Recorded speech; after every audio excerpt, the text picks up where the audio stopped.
like I always say, if you're not down with the bullshit and you're down with the real shit, like and subscribe.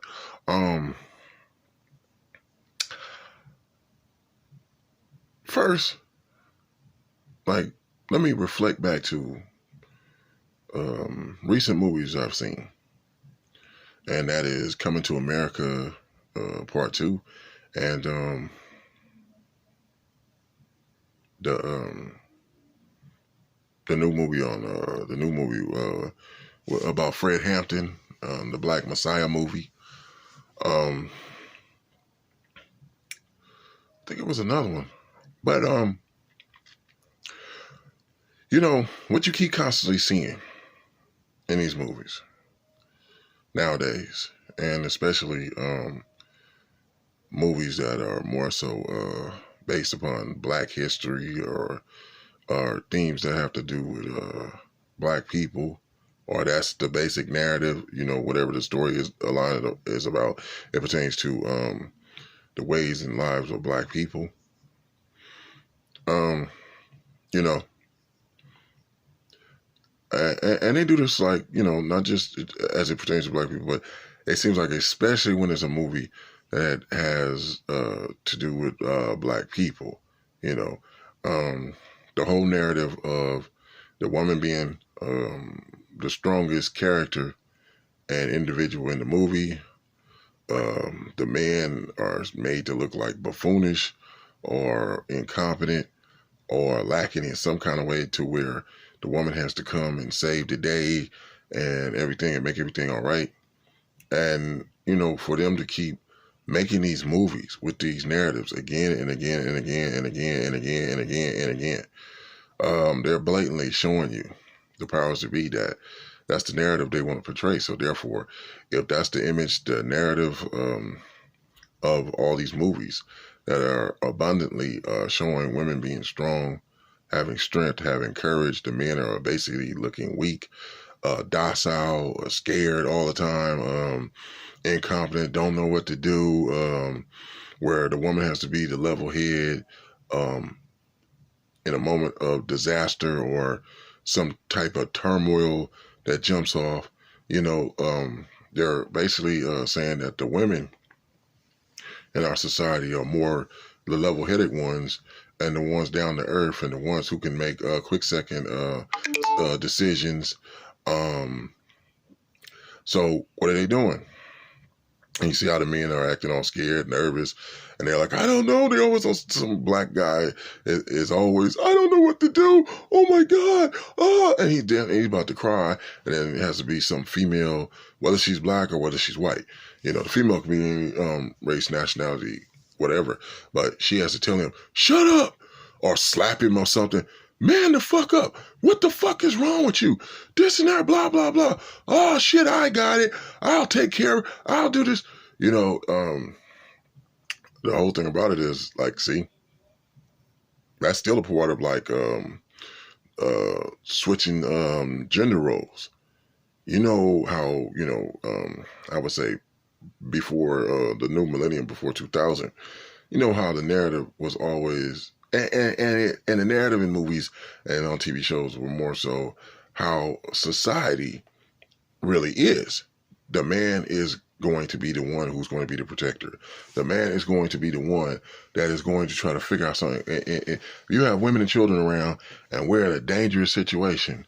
It's going to be that man that's naturally, I'm going to tell you from a natural point of view and understanding and feeling, the man is going to feel compelled that I'm the one that needs to do something, just naturally. But what the narrative of these movies and pictures show you is that, oh no, they're trying to show you that, no, men today are like, oh, they don't feel that. And I don't understand how a lot of men could just look at these movies and pictures all the time, and it's like somebody talking about you, insulting you to your face, but you're glad to still see it, and you applaud it, and you find a positive out of it. There's a difference between being older and being younger. When you're younger, you're learning about life.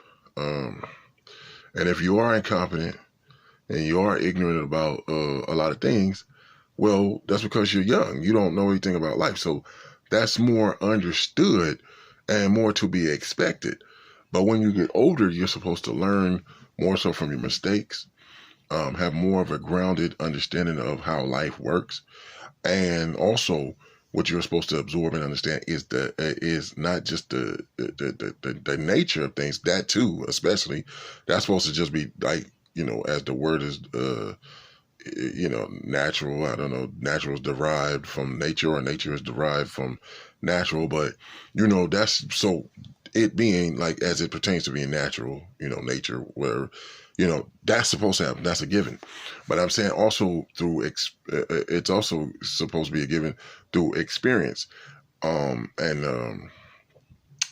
when you get older, things that you experience and things that you learn through trial and error, you're supposed to have more of a mature understanding and perspective of things. So by the time you get like middle age, you're supposed to look at things like that people could have fooled you with 20 years ago. They can't fool you with now, because you've been through it and you have more of an understanding of also even how to think, just based upon learning about characters of different various people and what people will do or will not do. You learn the more so the nature of men and or mankind, where it tells you, where things show you survival. There is no rules to survival. People will do whatever they have to survive. So that's why you have to be careful and conscious of things that people say, things that people do, things that people offer you, so-called opportunities that they claim that they have for you and stuff like that. You have to basically expect that, hey, you're not doing this just to, majority of the time, nobody's doing anything or giving you anything for free. It might be a false perception that they are, but they're really not. That's why, you hear people say, well, what's in it for you? Because that's how we learn that human beings operate, most of the time. Some people give from the heart, but it's, everybody on this planet is not Jesus Christ. And Jesus Christ was only one person, and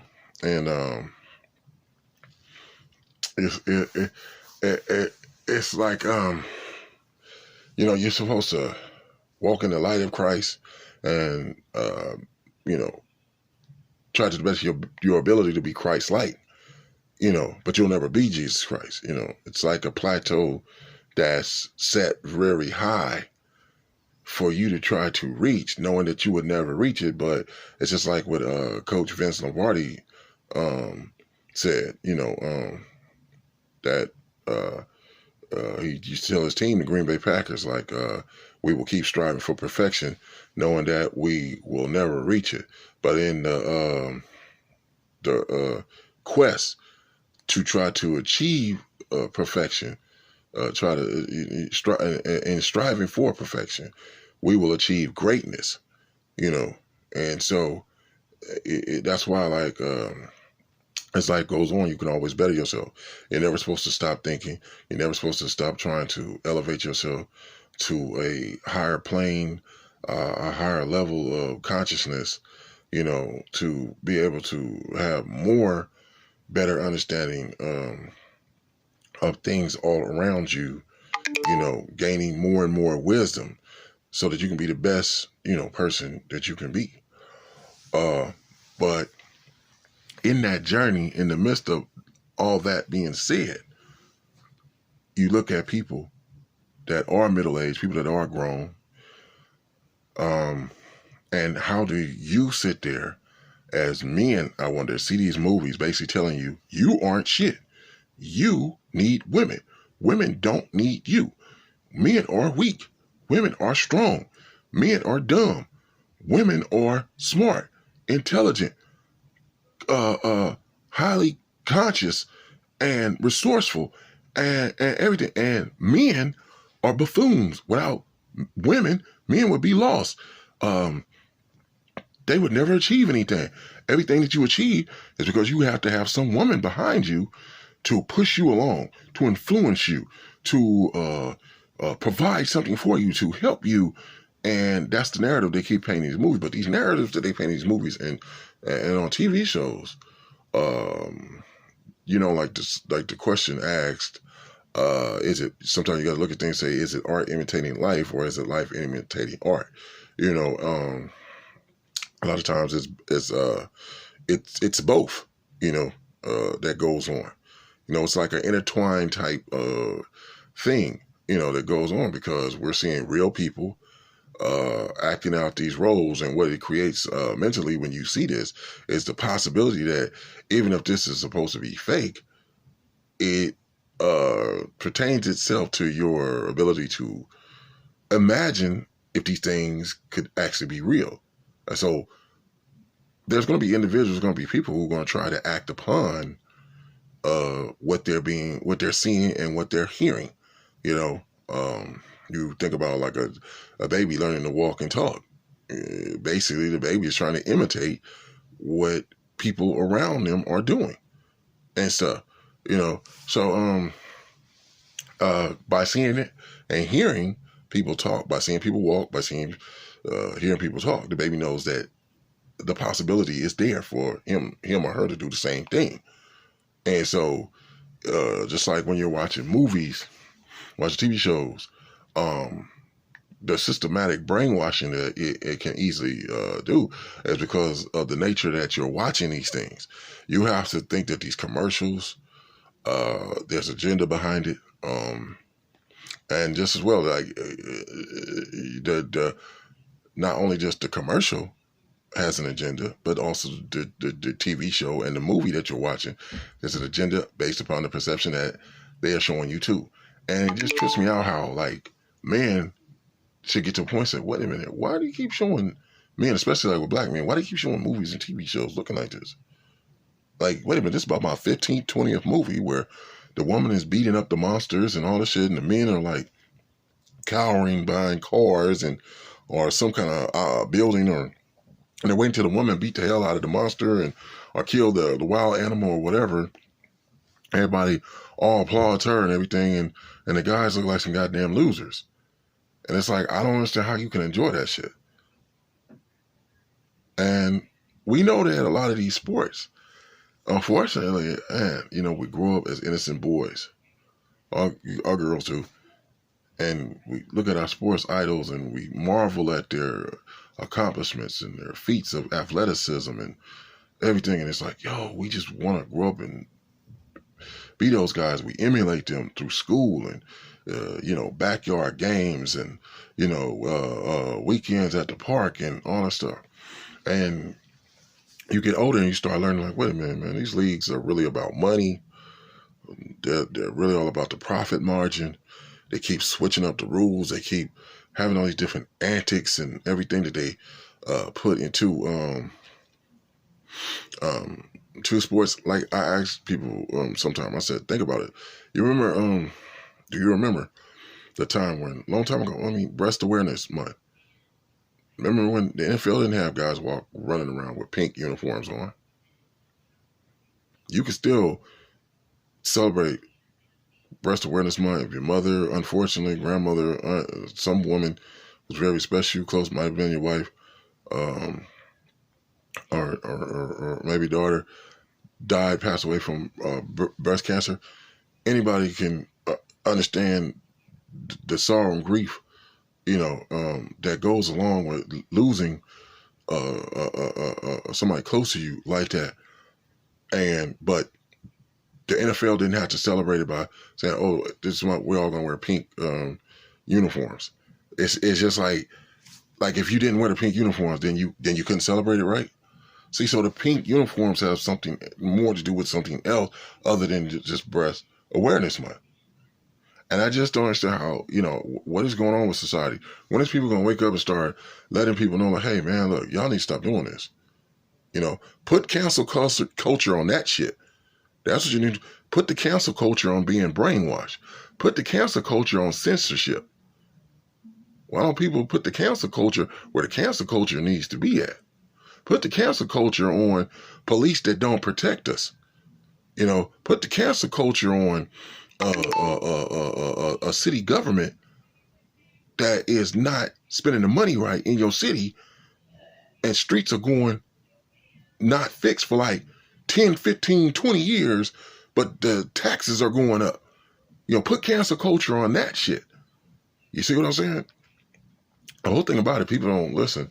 So when they try to tell you that all this whole thing, the entertainment aspect of stuff, even the manipulation of the news and all this stuff to get us all caught up in all kind of things, or to derail us from going down the road of consciousness and focus on things that really affect our lives every day. So that when these people, these congressmen, all these different political people, mayors, governors, whatever, even the president, when they get to passing these laws and these bills and everything and putting stuff in place, I've heard people say like, what, there's supposed to be no taxation without representation, like, but when they tell you certain things are going to be, the taxes going up, they just go up. There is no meeting. There is no, well, how do you as the people feel about this shit, when these people decide to change things and implement things into society, it is what it is, and then later on, everybody's complaining, and, just like you got some people now, they're saying, oh, damn, did we really make the right choice in putting Biden in office? Well, you listen to so much of the rhetoric about Trump being as soon as some people come out and have to admit it, and y'all know that, especially like within the black community, because the black community didn't know anything about him being a racist. They didn't know anything about him being misogynist. They didn't know anything about him being homophobic. As soon as he ran for president, all of a sudden this was the narrative, and they kept pushing it, and they kept pushing it, and they kept pushing it. I mean, there was somebody, some individual, some organization, some entity, or various different ones from a political perspective that really did not want Donald Trump in office. So we had to get the people to look at him in a certain way. And once people bought that, and they basically, obliviated anything that Donald Trump did that could be seen as a bad move, to keep using that as, the proof of the narrative about him from the beginning, they had to make him look like some kind of radical man that was not good for America. And, now Biden's in and people are, oh, damn, how long is he going to last? He look like he's sick. He looks like he's like, damn, is he really functioning? Like, oh, shit, if he fucking goes down, then Kamala Harris is going to become president. Well, hold on, man. None of you guys took this into account before. Like, it's really weird. Like, it's just the whole aspect of how things can be right in front of your face, and they can be telling you or showing you these things are being done to destroy you. These things are being done to manipulate you. These things are being done to,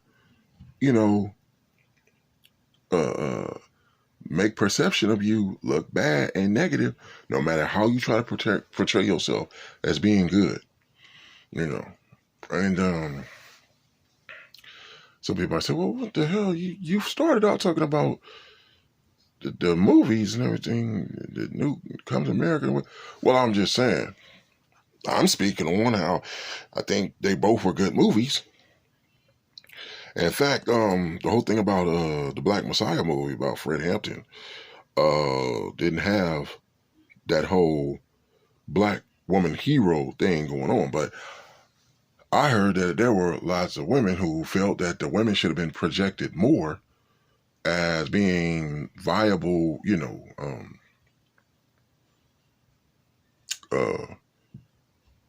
assets to the flourishing and, the Black Panther Party. See, it's all politics. If that's not what happened, why do you want the movie to show that?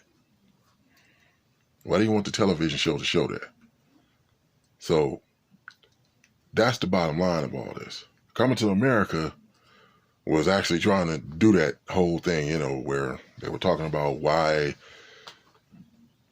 did the prince have to become the king once the king found out he actually did have a son, whereas, that's how traditionally it always goes, and it has went since like 4, 5, 6, 7, however, well, many more.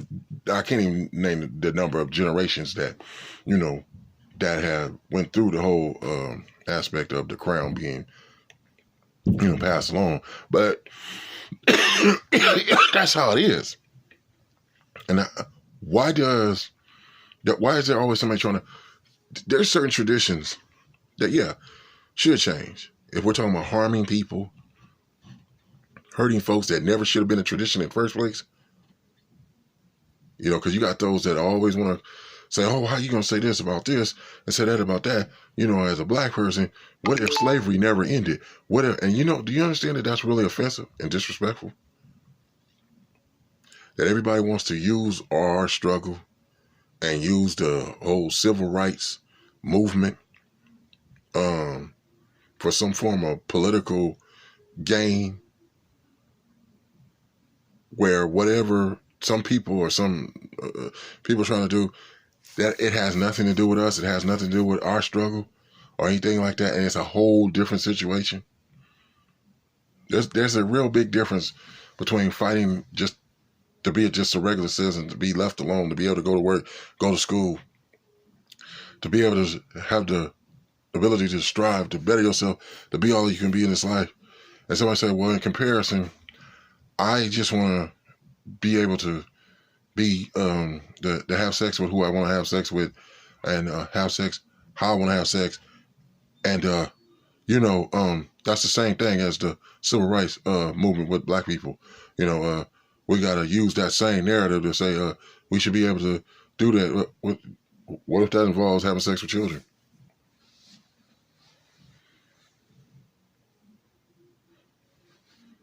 Bestiality, having sex with animals.